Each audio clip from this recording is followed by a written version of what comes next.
नमस्कार भैया। विद्या भारती की वीडियो ऑनलाइन क्लास में आप सभी का एक बार पुनः स्वागत है। हम कक्षा 9 का पाठ 10 गुरुत्वाकर्षण पढ़ रहे हैं, जिसमें हमने पिछले वीडियो में उत्प्लावन बल के बारे में पढ़ा। आज हम उसी उत्प्लावन बल से रिलेटेड दूसरा एक टॉपिक है आर्किमिडीज सिद्धांत पढ़ते हैं। पिछले वीडियो में हमने उत्प्लावन बल के बारे में पढ़ा कि जब हम किसी वस्तु को तरल में डुबोते हैं तो उस वस्तु पर ऊपर की ओर, किसी वस्तु को जब तरल में डुबोया जाता है, कोई भी वस्तु है, तो उस वस्तु पर ऊपर की दिशा में एक बल लगता है, जिसके कारण वो तरल में तैरती है या डूबती है। तो सभी पर लगता है, ठीक है। तो उस वस्तु पर जो ऊपर की दिशा में, नीचे की दिशा में तो गुरुत्वाकर्षण बल लगता है, ऊपर की दिशा में जो तरलों द्वारा ऊपर की ओर जो बल लगाया जाता है, उस बल को हम बोलते हैं उत्प्लावन बल। आज हम पढ़ेंगे कि उस उत्प्लावन बल का मान परिमाण कैसे ज्ञात करते हैं। तो उसी को परिभाषित करने के लिए एक वैज्ञानिक थे जिनका नाम था आर्किमिडीज। आर्किमिडीज ने उत्प्लावन बल के परिमाण को याद करने का एक नियम बताया, जिसे आर्किमिडीज के सिद्धांत के नाम से जाना जाता है। वो आर्किमिडीज का सिद्धांत क्या होता है, उसके बारे में हम पढ़ेंगे कि आर्किमिडीज का सिद्धांत क्या है। आर्किमिडीज के सिद्धांत की खोज आर्किमिडीज ने की थी, उन्हीं के नाम पर इसका नाम आर्किमिडीज सिद्धांत रखा गया है। वो एक बार नहाने के लिए टब में घुसे और टब में से जब पानी बाहर निकला तो उन्होंने उस चीज को देखा और वो यूरेका यूरेका चिल्लाते हुए दौड़े। यूरेका शब्द का अर्थ होता है प्राप्त कर लिया, ज्ञात कर लिया, यह अर्थ होता है।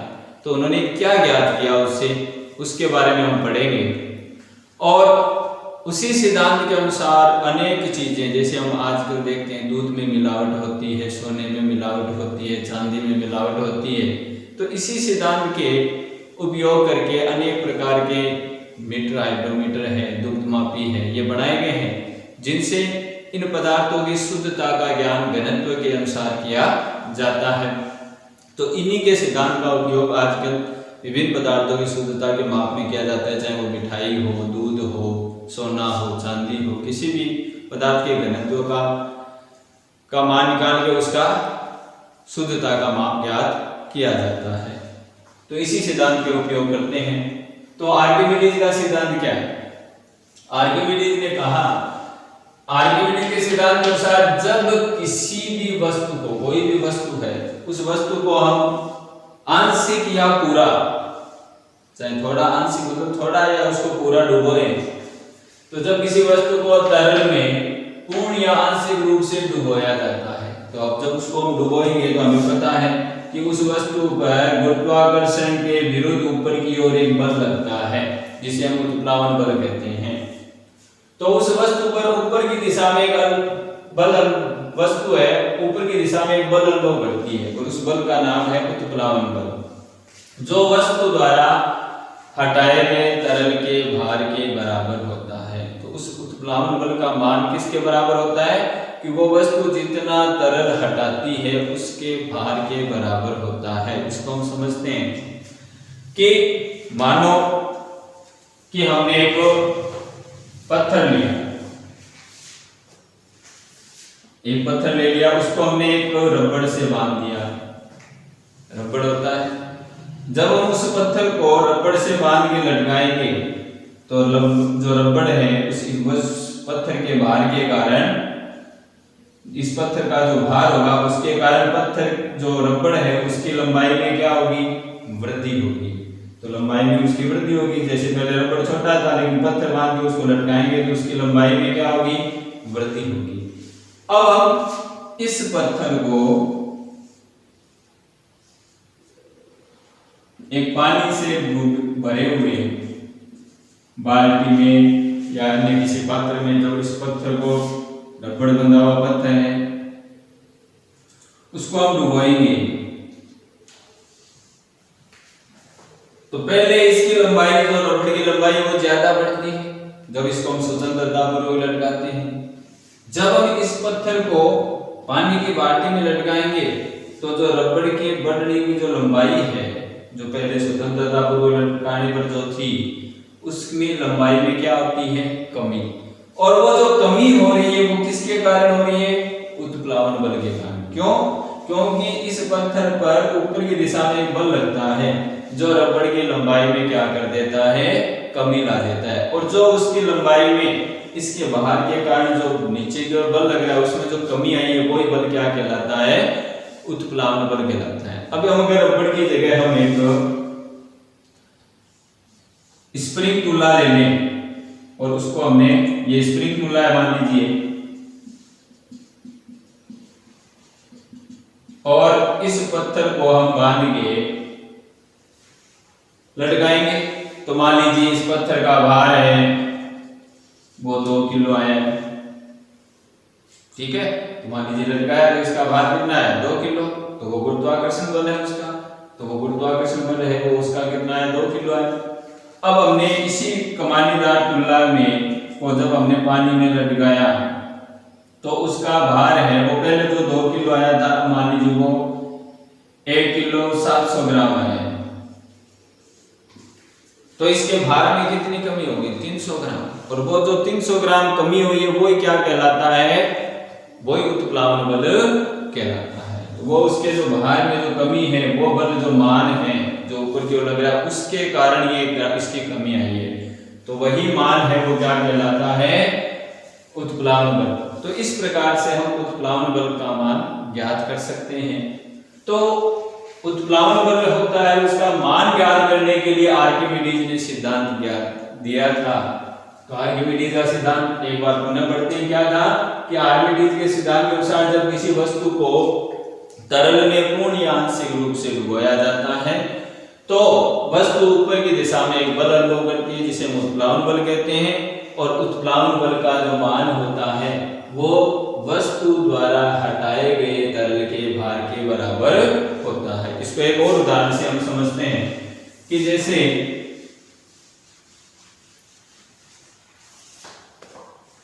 हमने एक पात्र लिया है, इसमें यहाँ पे छेद है जिसमें नल लगा हुआ है और इसको इस छेद तक नीचे भरा हुआ है पूरा। तो अगर हम इस पात्र के अंदर कोई वस्तु डालें तो वस्तु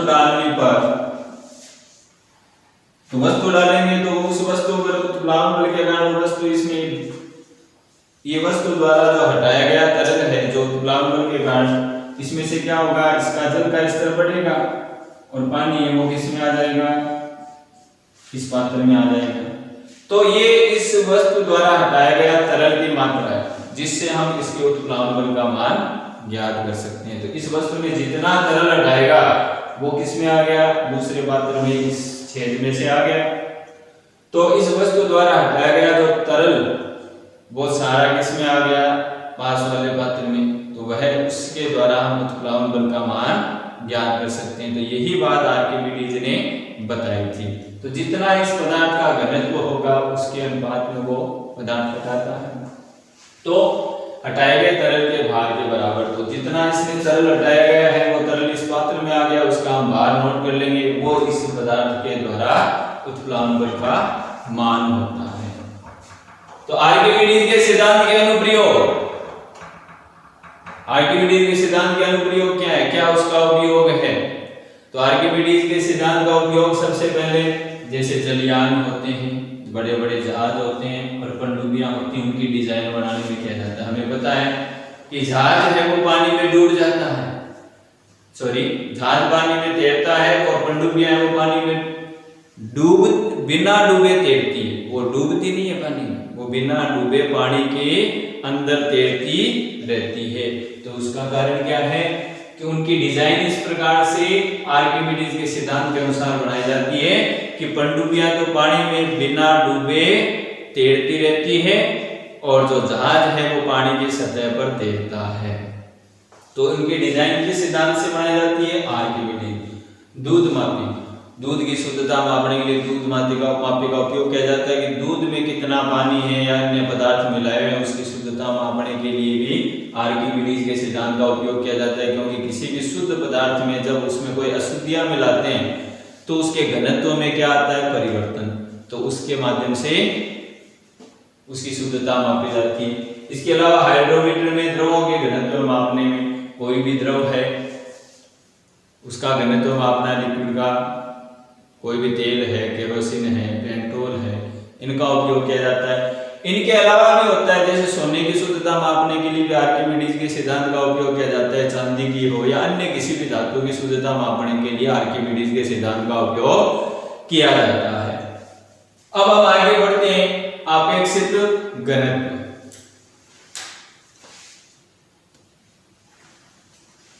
तो अपेक्षित घनत्व हमने पिछले वीडियो में बढ़ा था। घनत्व किसे कहते हैं, इकाई द्रव्यमान में उपस्थित कणों की संख्या या इकाई आयतन का द्रव्यमान है वो क्या कहलाता है, घनत्व कहलाता है। इसकी परिभाषा हमने पीछे पढ़ी थी। इसका मात्रक किलोग्राम प्रति मीटर क्यूब होता है। तो आज हम अपेक्षित घनत्व क्या होता है उसे पढ़ते हैं।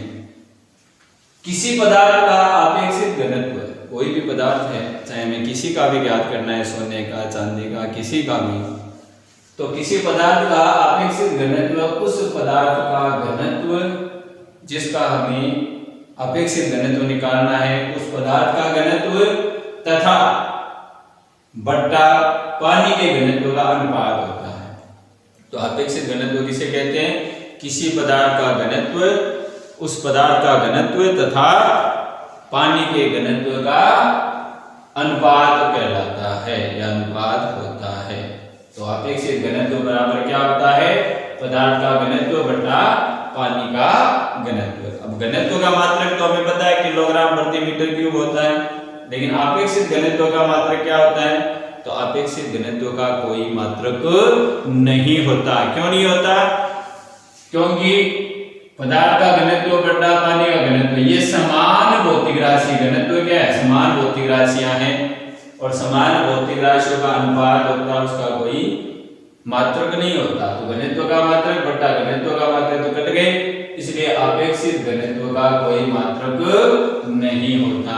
क्यों नहीं होता, क्योंकि अपेक्षित घनत्व है वो समान राशियों घनत्व बटा घनत्व का अनुपात है, इसलिए इसका कोई मात्रक नहीं होता है। तो इसमें जैसे सोना होता है, सोने का अपेक्षित घनत्व का सोने का घनत्व कितना होता है, 19,300 किलोग्राम। सोने का घनत्व अगर आपको कोई पूछे सोने का